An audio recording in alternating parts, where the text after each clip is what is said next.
Steel Curtain Network. Touchdown! Touchdown para Calvin Austin! El Monte Washington es arma. ¿Quién más? ¿Quién más? DJ Watt! What is going on, Steeler fans, and welcome back to another episode of the Steelers Preview. For those watching on any platform, you'll see that it's just me, Jeff Hartman, and Dave Schofield. Again, Brian Davis is at another graduation ceremony, this for his nephew, so congratulations to the Davis family once again. But I bring in Dave Schofield. What's up, Dave? Oh, Jeff, not too much. I'm just trying to get through this evening because tomorrow is the last day of school at the Schofield Academy. So I'm just ready for that to be done and really hit this summertime. Yeah, there you go. All about it. And we have a lot to discuss here on this show. We are going to get into 5th round draft pick Yahya Black out of Iowa, 5th round pick, nose tackle. We'll talk about him after our break. We do have some news to talk about. OTAs week 1 wrapped up. We're going to touch on some topics that we think are worth talking about. But before we even do any of that, let's talk about a rumor that started circulating this afternoon. I guess it was this afternoon. And that came from Adam Schefter, and that was that the Pittsburgh Steelers had touched base with the Miami Dolphins about potentially trading for Jonnu Smith, the tight end. And we all know Arthur Smith has a connection with him. Dave, when you saw that report, and I know you were in on the conversation on our Slack channel, what were your thoughts? Well, first of all, I know you look at it and you're like, well, tight end versus wide receiver. Yes, I could get that the Steelers might be in more need of a wide receiver than a tight end. But at the same time, if there's a potential quality pass catcher that's out there and available, the Pittsburgh Steelers should be looking into it. Doesn't mean that anything's going to come about. No, not necessarily. But I mean, they really should be looking into everything. When you're like, oh, the Steelers are asking about this player, they're looking at that player. Yes, they should. And then who was it? Was it Jordan Schultz? I think there was something that I saw out there. I'm going to bring that up. Yeah, that there could even be more than just this one. But I know some people are like, oh, well, does it need to be a tight end? I look at tight end as a position where the Steelers have, I guess you would say they've maintained more than anything. Michael Pruitt is the only player from last year that finished with the Steelers that's not on the roster.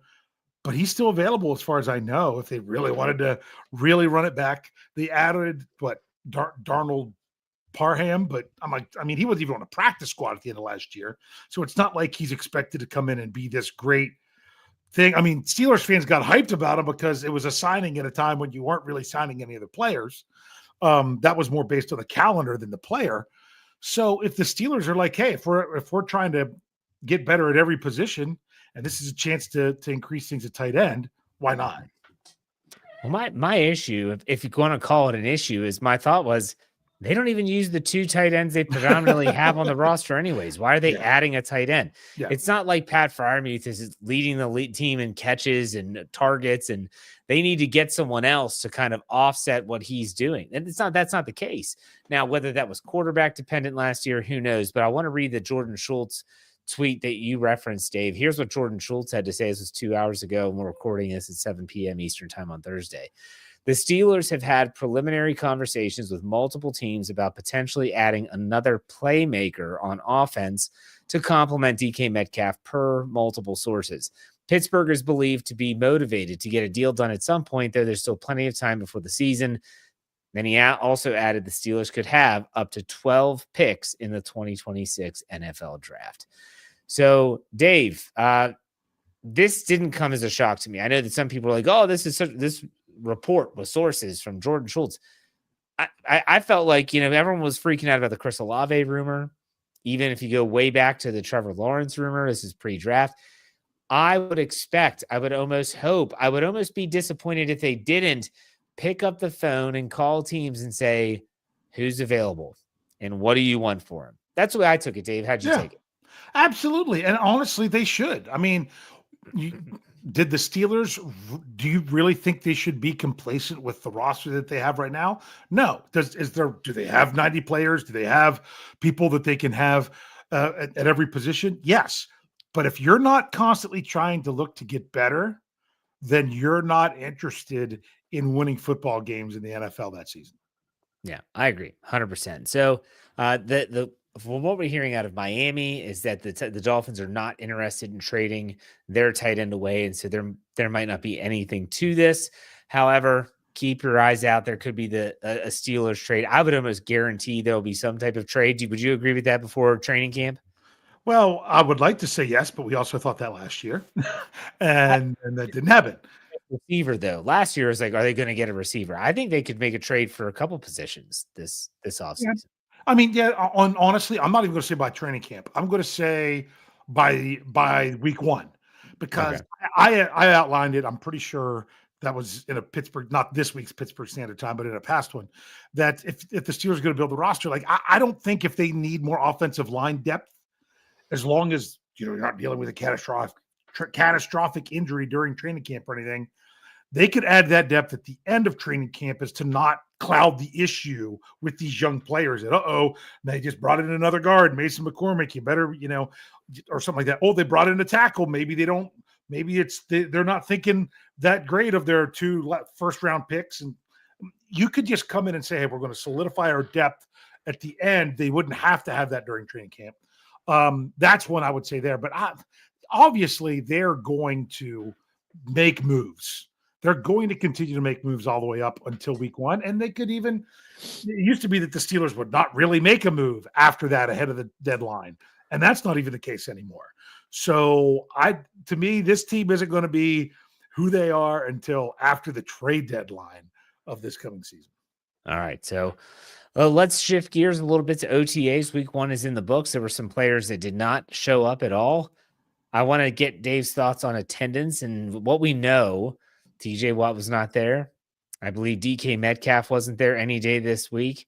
I'm not sure of any other high-profile player who missed. Like Cam Hayward was there. Minka Fitzpatrick was there. Alex Highsmith.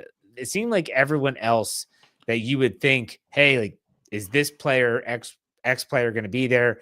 Those are the big 2, TJ Watt and DK Metcalf. Dave, what is your take on attendance for these optional workouts? Because they are optional.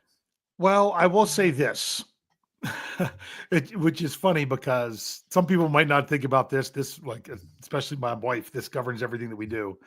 If you looked at the weather, what it was supposed to be this week in Pittsburgh and what it actually ended up being, I could see someone saying, you know what, I'm just going to, I still can work with my workout guy here in sunny California or something like that, because the weather sucked in Pittsburgh this week. It really did. So if you're really worried about something like that, I could see that. Bottom line is, what I think is most important is something that we don't even know. And that is, did they communicate with the team? If you communicate with the team, then, I mean, that to me, that's the courteous thing to do. Are they even required to do that? No, they're not. It's voluntary. But to me, if they're like, hey, I'm not going to be there that first week, I've got this, I'm still going to continue to work hard. I'll be here at this time, this day, whatever. That's a whole different story. But you really think that the Steelers are going to tell us that? No. It's a lot, even trying to get that mandatory minicamp when someone's not there. It's tough for Coach Tomlin to say something about it. It'd be nice if we heard from Coach Tomlin. Yeah, but that's frustrating, honestly. Yeah, zero Coach Tomlin speaking in the first week of OTAs. Normally he speaks at least once, I believe, and he didn't at all this week. So I don't know if the press didn't request him. That is something that can happen. I don't know. He's probably tired of getting the same question every time about Aaron Rodgers. I get it. But the funny thing for me is, like, I tell myself all the time, it doesn't matter if these players aren't there. Like, it doesn't matter if DK Metcalf, TJ Watt, if they're not there. But then but it bothers you. No, it does. But then when Slay, because you can't call him Darius, when Slay is up there and he said, look, this is where championship teams are built. This is when it starts. This is when you start getting everyone together. This is when you get in line. This is when you get that one vision. I talked about that on Let's Ride I think it might have been Wednesday, where it's about how this is like when your team building really does get going. The rookies are there. Everyone's infused together. And then it starts to piss me off that they're not there. That's just but even Slay wasn't there the first day. No. Well, was he not there? He was not there the first day. When they talked to him on Wednesday, that was his first day there. Okay. Because they can't report who's there and who's not. They have to have a player say, TJ wasn't there today, or yeah, DK Metcalf wasn't here, but he's been here for phase 1 and 2 almost every single session. Yeah. So, but if you go back, you go to steelcurd.network.com and you look at the tracker that I have there for day 1, you'll see that it said about Darius Slay not being there. Yeah. So someone must have brought it up. I understand that it doesn't really matter. It doesn't really mean anything. It's not going to lead to anything of significance, in my opinion, but it does kind of chat me a little bit as a former coach that would hope players that can be there should be there. But like you said, we don't know if DK Metcalf and really TJ Watt's the one I question. I don't question his ability to come in and play. None of that. Mm-hmm. But is he like saying, I'm not showing up to anything? That's what I'm interested in. According to Pat Freiermuth, he's the one that said DK Metcalf has been to everything, all the workouts, phase 1, phase 2. He probably just had something going on. Hopefully he's back next week. We'll see.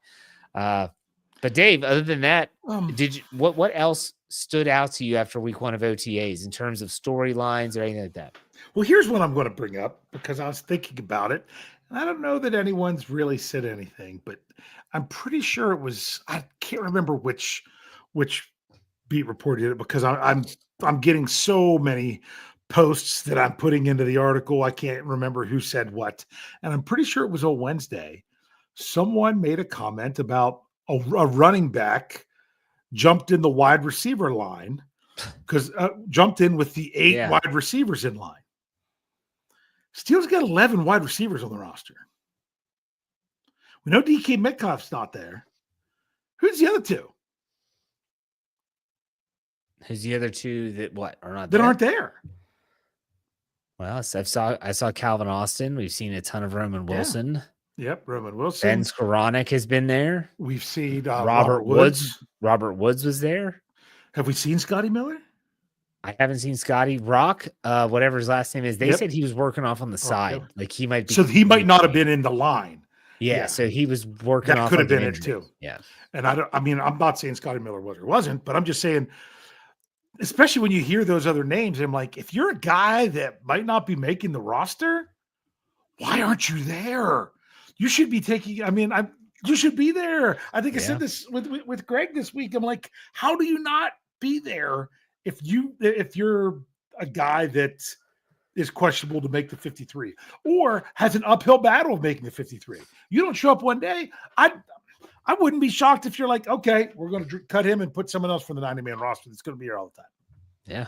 I mean, they can do that even though it's voluntary. I mean, and you get paid every day. The money that everyone gets for OTAs is accounted for in the salary cap. I have it in my salary cap stuff. If you go and look at any of those articles at steelcurd.network.com. And then unused money from players not using it. I mean, this is through all phases. I think that they get paid if they're there. It's not a lot. I mean, for someone like TJ Watt with his big contract, it means nothing. For somebody that might have been on the practice squad last year or is just hoping to get on the practice squad this year, this is the only income that you're getting as a professional football player is these daily stipends that you're getting for coming out during the offseason. That might be the only paycheck you ever get. Because remember, these guys sign contracts. They don't get paid during training camp or the preseason. Right. Other than just the daily stuff of being there. That's just, but like I say, it's not, their salary is all about the regular season. So God, that's another thing. If I was a guy trying to make the team, I'm at least going to go out and try to get the paycheck. You do whatever you can. You're like, coach, well, can I go play special teams? Can I go return punts? Let me do whatever I can to prove myself so that I have a home and can make some money for sure. Coach, you're getting tired. You want me to hold the bag for you? You know what I mean? Seriously. Yeah. I mean, everyone hates a kiss ass, but at the same time, you got to do what you got to do, right? I mean, you got to make an impression. I'll say that for me, and there's a lot of storylines, and I saw someone put a tweet out there, and this is not a reliable source, but they said something to the effect of that the best defensive lineman through OTAs has been Isaiah Loudermilk. I saw someone. I didn't even see him there. I think I saw a video that he was there, but still, I saw someone from like the Browns put out stats for like players, the quarterbacks, and their throwing and completions and incompletions. Okay, what are we doing Like at this stage, Isaiah Loudermilk is being lauded for having a good OTA week 1. Okay, great. Like, are we celebrating this now? I hope he has a good week 1. I hope that he cements himself as a part of the depth on the roster and the defensive line. But man, I think sometimes the fan reaction, because they're so hyped up for anything football related, it can go a little overboard. I don't know if you saw anything like that, Dave. No, I mean, a few things about different players. Here's something I'm going to say, because I'm including this in an article that we should have at steelcurtainnetwork.com sometime on Friday. You get somebody like Broderick Jones. Broderick Jones last year did not pick up where he left off from the previous year. Some people say it's because he got injured early. It seemed like the Steelers weren't happy with him when he even showed up to camp. And that's part of the reason why they were ready for Troy Fautanu to be there and step in and whatnot. It doesn't mean that it had to be physically. It could even be mentally. Get prepared. But when you get a report of a guy like that coming in about 20 pounds lighter and leaner and more nimble and in shape and all those kind of things, it doesn't mean, I mean, you could be mentally prepared without doing that. But that's, if you're going to put your body physically to be prepared in that way, then obviously in the mental side, you're selling, you're buying in as well. Yeah. So to me, Broderick Jones, to start off the season, even at OTAs, is way ahead of what he was last year. It seems like he might have the right mentality and everything else. So when you see something like that, when someone comes in, slightly physically different, I'd take more of that into account than, oh, wow, Isaiah Loudermilk looks really good doing this drill. Right.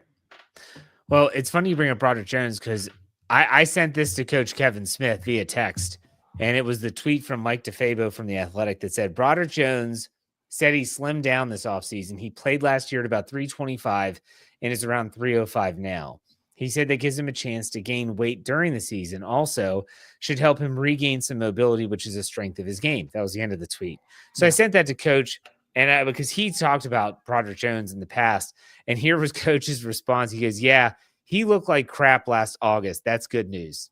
Yeah, he did. Yeah, honestly. I remember KT saying, I mean, people just look like, I don't know if he felt, entitled. Hey, I was a first-round draft pick. I was, here, I got money. I get that, maybe not quite as much. I think it was a big deal, even if it was only for 1 week before he got hurt again, that as soon as Troy Fautanu was healthy, he went ahead of Broderick Jones last year. That, even though Jones ended up playing the rest of the season, I think that was an important thing in the mindset and hopeful and future development of Broderick Jones. Yeah, I mean, he might have had a little bit of entitlement, and then all of a sudden you draft a tackle in the first round, and I might want to get my act together. So, hey, those are good reports. I'll say this about 2 players, and I talk about this more on Let's Ride Friday. Really great to see players that were banged up last year back out there and looking like they're back to health. Mainly Cole Holcomb and Roman Wilson. And I'll say that I tweeted this out. Cole Holcomb, if he is able to stay healthy, and he can even come close, not back to pre-injury Cole Holcomb, that's going to be difficult. But if he can come close to that style of play, I would have no problem saying that the Pittsburgh Steelers will have the deepest inside linebacker room in the entire league. Think about who they have at disposal then. You'd have Patrick Queen, Cole Holcomb, Peyton Wilson, and let's not forget Malik Harrison, who they picked up in free agency on a 2-year deal. That's a good room. It's a really good room. And you're not expecting anything from a Carson Bruner or a Mark Robinson. Or a Mark Robinson, but there's, they could maybe stick around for special teams. Yeah. But I'll be talking about Cole Holcomb in my article tomorrow as well. Okay. And then Roman Wilson. And Roman Wilson. What's Roman Wilson? Yeah. It's just good to see that he's out there. He looks fluid. He looks fast. You're hearing coaches audibly say, good route, Roman. Like, these are the things you want to hear at OTAs. You don't want to hear someone saying, man, flatten that route out more. Come on. What did you? We're hearing the opposite. He's getting praised for what he's doing. Let's hope. And I'm not here trying to sell anyone on Roman Wilson being wide receiver 2 this year. I just think it's great that he's actually out there looking healthy, hopefully ready to contribute this year. Anything else for you, Dave, stuck out in week 1? Just that people want to say, oh, it's just football in shorts, but it's better than no football at all. That's a 100% fact. 100% fact. All right, so we're going to take a quick break. For anyone watching us live on any platform, we're not going anywhere. For those on the audio side, we'll be right back after a word from our sponsors. All right, Steeler fans, we are back. Thank you all for being patient. And let's talk about our next draft pick. We're talking about, we've done this the last, I don't know, but we took a week off for the schedule release, but we've been going all the draft picks. We do this every year on the Steelers Preview Podcast. And now we're at the 5th round draft pick out of Iowa, nose tackle, Yahya Black.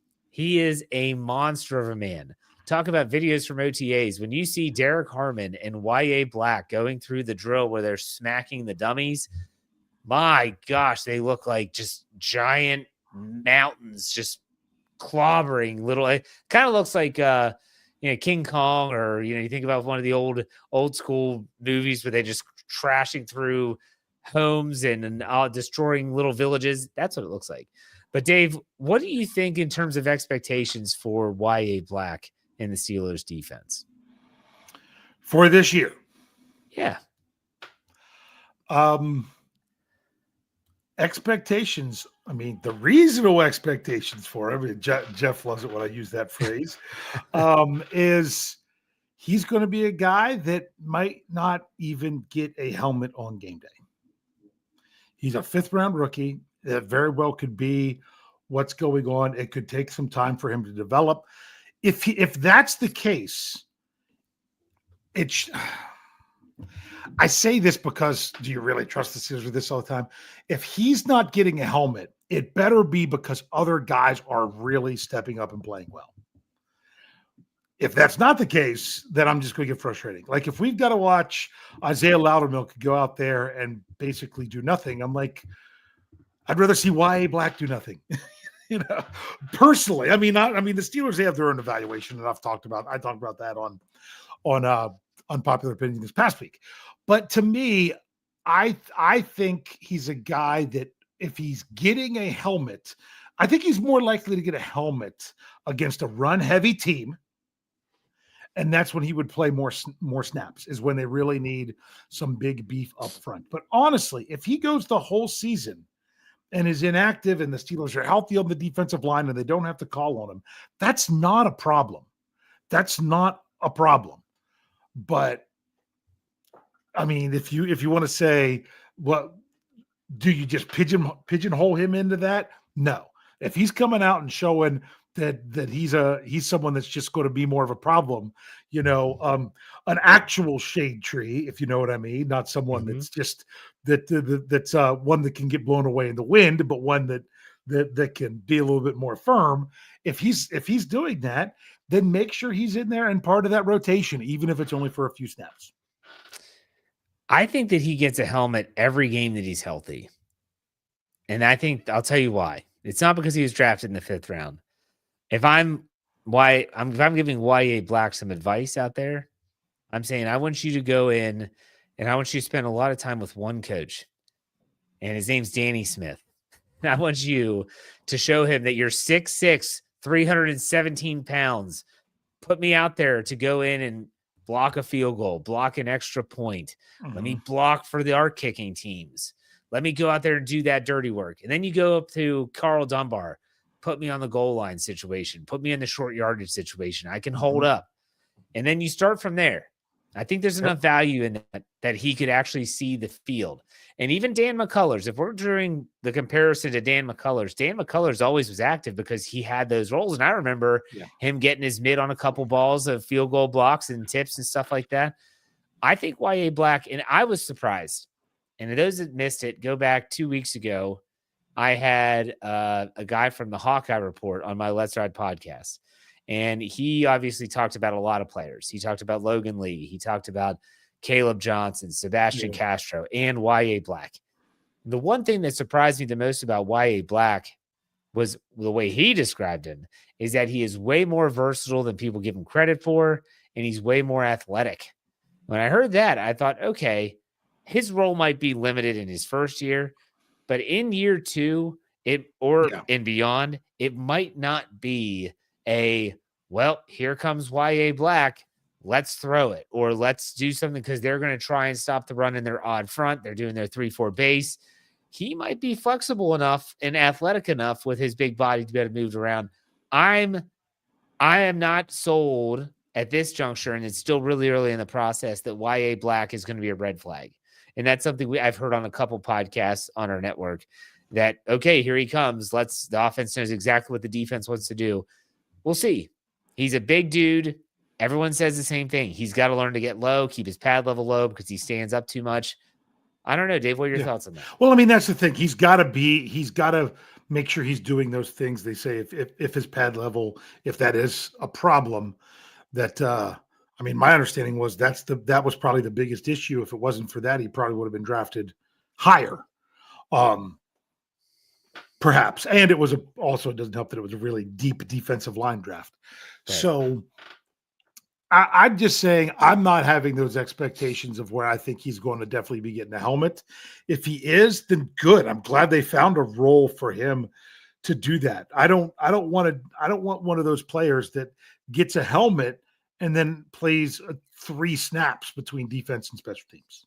You know, if you're going to do that, then they probably could utilize it otherwise. Now, I still think there's teams that maybe he doesn't get a helmet against, like the Cincinnati Bengals. If there's a team that's just going to chuck it, unless he's doing that, unless he's getting stuff for special teams as well, then that might be someone that would be, less likely. I mean, the hope is that you're not even questioning whether or not he's getting a helmet or not by year 2. And unlike an Isaiah Loudermilk, who still you were questioning whether or not he would get a helmet or not in his last year of his rookie deal. Yeah. If we want to keep the comparisons to the big shade tree, Daniel McCullers, what was the biggest knock on Big Dan McCullers when he was with the Steelers? The biggest knock? Yeah. I thought the biggest attribute was the pictures that he had, right? Well, we know that. Yeah. That's what kept him around. But in terms of what was the biggest criticism of his game? Was it that my biggest criticism with his game was consistency. I know other people was like he didn't have the mean streak. Yeah, he played soft. Yeah. He played soft. He would get in there and it's like he was playing patty cake with the center or something, where everything you see, if you watch even a highlight reel or just one of the college games that is kind of condensed or abridged from Yahya Black's career in Iowa, he's way more aggressive at the point of attack. And when I say that, he's using 6'6", whatever 300-plus pound body to engage 2 offensive linemen. That's something, Dave. When was the last time the Steelers had a player who could do that on a regular basis? Casey Hampton. Do you think that was the last one? I know there was the last time, but I'm thinking specifically at nose tackle. Right. I don't know. Maybe Javon Hargrave's son. He was a nose completely. I mean, Cam's not trying to engage 2 players. He just gets 2 players that are having to block him. Yes. There's a difference with that, right? Yeah, absolutely. Yeah. Okay. So that I would say that. I don't know. But you're right, because if you're taking up 2 blockers, that's why sometimes defensive linemen, particularly a nose tackle, or if it's a 4-3, the interior guys get called for defensive holding, is because they're not making both linemen have to block them. One's trying to get off to the linebacker, so he grabs a hold of him, so he can't. Yeah, that's why they do that. So you brought it up how you would love to see him out there against run first teams. Yeah. You'd love to see him out there in Baltimore. Yeah, because you hope that he's able to force the center and the guard to have to take him. And that's going to allow Patrick Queen, Peyton Wilson, and all the linebackers to flow to the football. They're not going to have people climbing to the next level. And it's only going to help those around him. I do want to ask this final question because I don't want to go too far down the rabbit hole with him because he is a rookie. How do you think they utilize Keanu Benton? Because he still is listed as a nose tackle. Do they try and flex him out more? I'm curious what your thoughts are with Benton in terms of how they're going to use Black and him. And honestly, that's really the big question. That's why you get your nose tackle late in the draft, but this year's draft, so he doesn't have to play the nose tackle yet. Because to me, Benton slides to Cam Hayward's spot when his career's over, and then you have Black that can be there. So for now, I think you got to get a good rotation where Benton might start off in the nose tackle and everything. That it's if Black shows that he's good to go, if he does, I would like Benton and Black to pretty much split the snaps of nose tackle when they're actually in it. But yet Benton is also working in the rotation at defensive tackle, defensive end, whatever you want to say. So Benton's gonna be Hargrave that could play in or out. So if anyone's going to Latrobe this summer at St. Vincent College, a training camp battle to watch. I'm not talking about the depth on defensive line. Give me Yahya Black versus Zach Frazier. Ooh. I'd like to see that. Those two guys go head to head because Zach Frazier, very good in pass protection, especially. I saw someone list out, this is just kind of a sidebar. It had Zach Frazier's ranking for run and pass blocking. Pass blocking, he was 4th. Run blocking, much worse. much worse. So I don't know if that was Pro Football Focus. I don't know if we're going to see that one a lot, Jeff. We might get to see a lot more of Yahya Black versus Ryan McCullum. You're right. That's probably what. So, but if you ever see Black against Frazier, try to really pay attention to it. Yeah, absolutely. So, any final thoughts on Yahya Black, Dave? Like I said, he is a good pick to have there. I said to not long after the draft, I can't remember what it was. I'm like, tell him we need you for 2 games. Focus on these 2 games. 2 games against Baltimore, because honestly, the Steelers. Outside of the New York Giants, the Steelers pretty much handled the run all season, except the Giants and 2 out of the 3 times against the Ravens. Other than that, their run defense was high quality. But you can't ignore 299 yards, which really was 300 yards until the last kneel down of the game. I mean, you can't ignore that. So you have to do something about it, but it's not like you're starting from scratch because the Steelers, I mean, my goodness, the Steelers basically said, we're not going to let the Eagles beat us by running the football. And then the Eagles beat them by not running it's not that they didn't run the football. I think the Eagles had like 130 yards rushing, but for the Eagles, that was significantly lower than their average for the season. Yeah. So the Eagles said, okay, well, then we'll beat you by passing the football. And they did. So it's not like the Steelers are coming from all the run defense. I mean, people just talk about the 299 and that's all they wanted. That's the only thing to think about. The Steelers are coming at it from a really good place, but you've got to tweak something to make it better, particularly against Baltimore. And I'm like, so if you don't do anything else with Yahya Black all season and say, focus on doing this thing in these 2 games, and that's all we want you to do as a rookie, I'm fine with that. All right. So you brought up the Ravens games, obviously, and it intrigued me to look at the schedule and to ask you which opponents the Steelers have that you would say are run first teams. All right. So here we go. Week 1, you tell me to stop. If I don't hear you say anything, I'm going to move on to the next team. You say stop, you're telling me that it's a run first team. New York Jets. Yes. Stop. Okay. Sorry. So you think that, all right. Now they are. Seahawks. Oh. Yeah. Because of Justin Fields. Yeah. Yeah. So. All right. Seattle Seahawks. Yes. Who's their running back now? They got 2 good ones. Okay. Because I knew they have the Chevalier as a backup. That's right. What's his name? About him. I can't remember his name. Come on, I would use him in daily fantasy. Come on, someone help me with Seattle. Someone in the live chat. What's his name? Because he would be hurt a decent bit, but the other guy that came in for him was good too. We'll think of it eventually. Okay. New England Patriots. I don't know what to expect from them. Minnesota Vikings. All right. I mean, that's fine. I don't know there. Yeah, that's fine. Cleveland Browns. Yes. All right. I know you Bengals. We're moving on. No. Green Bay. Josh Jacobs is up there. Okay. He is, but I don't. All right. Next one. Indianapolis. They're very balanced. They're one of those that I would call very, really balanced team. Indianapolis Colts. I would say, who's going to be the quarterback? Well, that makes me think they're going to be run first team. That's what I'm saying. It's probably going to be run first. So I would say, yeah. All right. Chargers. Yes, absolutely. I mean, I don't think though that they have to be, but Senior Wang Harbs is going. He's is he the older one or the younger one? No, actually, John is. That's right. John is older, but yeah.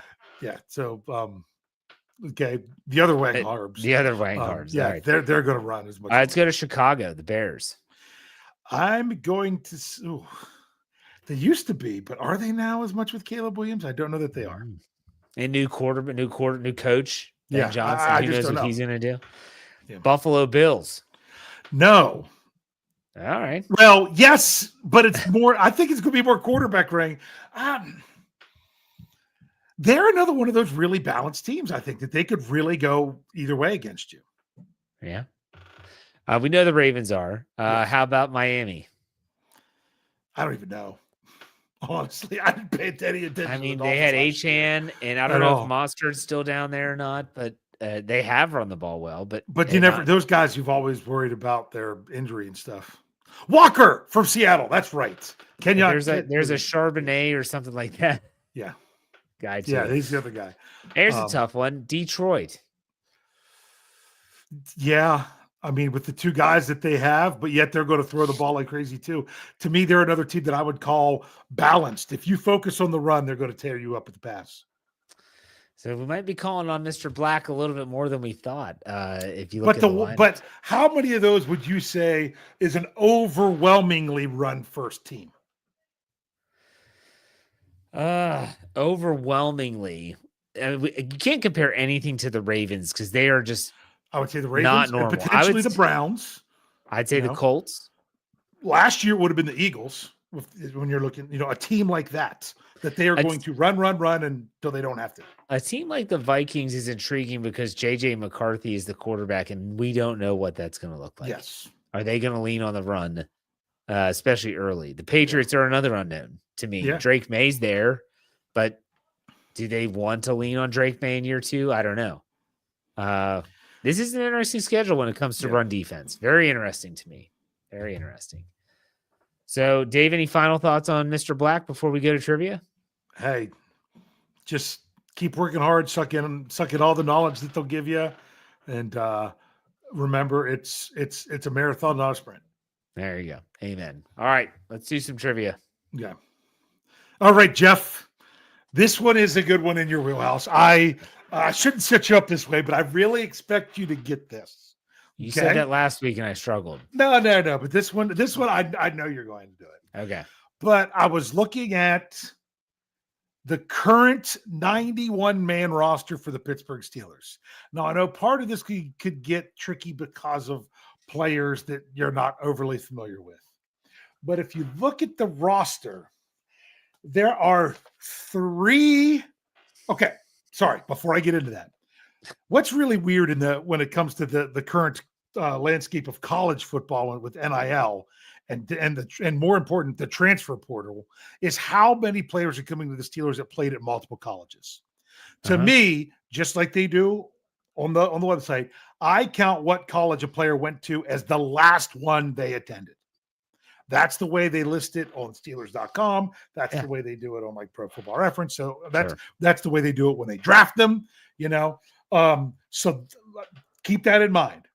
But there are 3 college football programs where the Steelers have 4 or more players on their roster from that college. What 3 are they, and which one is the most? I think Iowa is definitely one. There you see. I thought you would make sure you would get that one because you mentioned all 4 players. Yes. So I need to say them again. You don't have to. Okay, good. But you can if you want to. Nah, I'm fine. All right, let me think here. Wisconsin? No? Wisconsin. Okay. Yeah, because Loudermilk's from Wisconsin. Yep. So Iowa and Wisconsin and I want to say Georgia, but I don't think so. Georgia's not it. Especially with Pickens gone. You're missing the top one. Iowa is 4. Wisconsin is 4. I thought this would be an easy one. Who the top one was. Running through all the skill position players, just trying to think if I can find a common thread. Because it feels like it's kind of more balanced now. Like I wouldn't say Ohio State, although they have 3 off the top of my head. That's it. It's Ohio State. Is it really? They have 6. 6. So yes. Will Howard, Jack Sawyer, Cam Hayward. You ready? Yeah. Cameron Johnston. Oh, I didn't know he went to Ohio State. No idea. Okay. Malik Harrison. Didn't know he went to Ohio State either. And last but not least, because he just came on the roster, Trey Sermon. Oh, Trey. See, yeah, I would have gotten those guys. See, I was thinking Ohio State, but I was like, nah, that's only 3. Because I knew Sawyer, Howard. Wisconsin, it was 4. Yeah. And I mean, because you can say the Iowans now if you want to. Iowa, Logan Lee, Sebastian Castro, Yahya Black, and oh my gosh, Caleb Johnson, 3rd round pick. There you go. Yeah. So, and the 4 from Wisconsin those should be pretty easy. It's TJ, Nick Herbig, Benton, and Loudermilk. That's correct. It's funny because you said Georgia. Georgia's not up there anymore. It's probably only 2. 2. And that's Broderick Jones and Darnell Washington. Yes. I will tell you this. I'm just curious if you can get any of these. There are 5 colleges that have 3 players. Do you think you could name any of them? I'm going to say, I'm thinking Michigan, but I don't know if that's just Roman Wilson. Okay. There's players like Dean Lowry. I have no clue where Dean Lowry went to school. So that could be that. Dean Lowry went to Northwestern. He is one of 2 players on the Steelers right now from Northwestern. Him and Evan Hull, running back. Good God, wouldn't have known that. So yeah, the Steelers have more players from Northwestern than they do from Michigan. Here's another one. You're gonna love this. They have more players from South Alabama than they do Michigan. Do they is there only one Alabama player on the Steelers right now, and that's Minkah Fitzpatrick? Yep. So they have 1 Alabama player, 2 South Alabama players. You know who they are? The South Alabama? Yeah. Isn't one of them that fullback? Fullback, DJ Thomas Jones. Yeah, I don't know the other one. And the other one you're not going to remember because you didn't think of it for Ohio State. You don't think punter. It's Corliss Waitman. I forget he's on the roster. Yeah. Yep. So do you want to take any more shots at colleges that have 3 on the Steelers, or should I just let you know? Go ahead and let me know, and then I'll see if I can guess who they are. Okay. You ready? These are alphabetical order. Memphis. They have 3? Yep. I thought obviously Calvin Austin the 3rd, but who else is from Memphis? Rock Taylor. Okay. And Kenneth Gainwell, Kenny G. I didn't know Kenny G went to Memphis. Okay. Honestly, players that come to the Steelers from other teams, it's often very hard to remember where they went to college. Difficult. Yeah. Because when they're coming right from college, you're like, oh, yeah. Or undrafted players, because it's when they're drafted that I do all the work on like getting the articles and seeing the pictures. Go ahead. So there you go. Next, Mississippi, Ole Miss. There's 3? Yeah. I'd be happy if you could. I mean, you should name 2, but I'm drawing a blank here on Ole Miss players on the roster. One of them was drafted by the Steelers and still on a rookie deal. Mark Robinson. I had Senquez Golson stuck in my head because he went to Ole Miss. Mark Robinson. The other one, the Steelers acquired in a pretty big trade. DK Metcalf. DK Metcalf. The other one I would expect you to get, that was Nick Broker, who they just added when they swapped guards. Yeah. So that's Mississippi. This one, I think you can name at least two. But Oklahoma State. Oklahoma State. So you got Mason Rudolph. Uh-huh. Oklahoma State. Jaylen Warren. Jaylen Warren. Yep. I don't expect you to get the last one. Okay. It's linebacker Devin Harper. Nah, I wouldn't have gotten that one. Yeah. Texas. How's it going there, Texas? How many? 3 from Texas? Honestly, I'd be shocked if you got any of them. I was going to say one of them is a starter, but they didn't. But the Steelers signed them last year. I don't know. Was it Deshaun Elliott? Deshaun Elliott. Yep. Yeah, I didn't know. I just a random guess. Offensive tackle Calvin Anderson, who is set up to be swing tackle this year, unless he had someone else, and defensive back Deshaun Jameson. How many Terps? How many Terps are on the team? 1. Just Spencer Anderson. Just Spencer Anderson. The last team that has 3, the last college that has 3, West Virginia. There's 4 Mountaineers, or 3. It's a Beanie Bishop, Zach Frazier, and who's the other Mountaineer on the team? Zach Frazier's buddy that they ended up signing to a futures contract, Doug Nestor. Oh, okay. Yeah. All right. So this will be a little bit more interesting when you get to the 53 of where it all falls out. But I mean, some of those programs, you're right that they're like, like they have okay, can you tell me the one player on the Steelers that went to Virginia? There's a UVA player on there. Yep. Is it like Robert Woods? No, that was going to be my next question. I was going to ask for a USC player. He's the only USC player for them. Yep. But it's actually Juan Thornhill. Oh, he's a Wahoo. Okay, cool. Yeah. So there's always some of those fun ones like that. But I do find it funny that the Steelers do have more players from South Alabama than Alabama. That is funny. Well, hey, I'll tell you this. Let me ask you a trivia question. We talked a lot about this player today. Do you know where the Shade Tree went to college? Without looking at Tennessee, right? You're right. He was a volunteer on Old Smoky Smoke Back Tech. All right, Dave, it's been a good show. Let's do some final thoughts. All right. Yeah, that's right. It's got to be me. I got to start. Yes, okay. you. Final thoughts. Got to say something to someone in the live chat. I want to offer a little bit of an apology to Big Pun from Tuesday night. You had a take that I did not agree with. I was a little bit too harsh with it. I still don't agree with the take, and that's okay. But I was a bit of a jerk to you. I'm really, really sorry about that.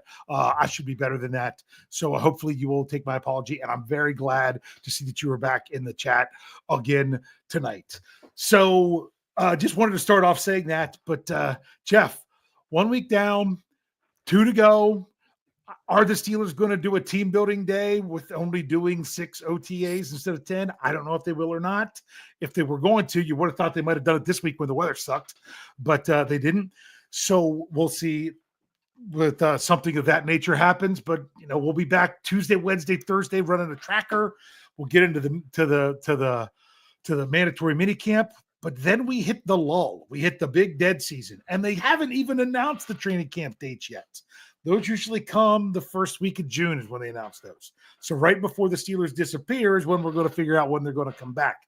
But the fact that we're almost to the no news is good news portion of the season is actually exciting, because as soon as we're done that no news season, then it's on, and it's all Steelers from when they report to camp all the way up through the end of the year press conference. So it's all about this 2025 team. So it's always good. It's always fun. It's always constant in the news. Once that kicks in, I'm ready for it. I'm not going to wish away my summer since it's just now kicking off. But it is nice to know that Steelers football every day is one day closer. I'm not looking forward to that just yet. I've got way too much golf to get in once the weather warms up in our area. Like I like a break. I need a little bit of a break, so I'm fine with that. So but there's no break. I'm still going to podcast and write every day, but still. But the problem is coming up with stuff to write. We got to do our scenarios, right, Jeff? I've been doing that for a long time. It comes pretty easy to me. Yeah. So, all right, folks, Dave, it's been a great show. Why don't you send us out like you always do? Hey. We'll see you next time on our Steelers preview.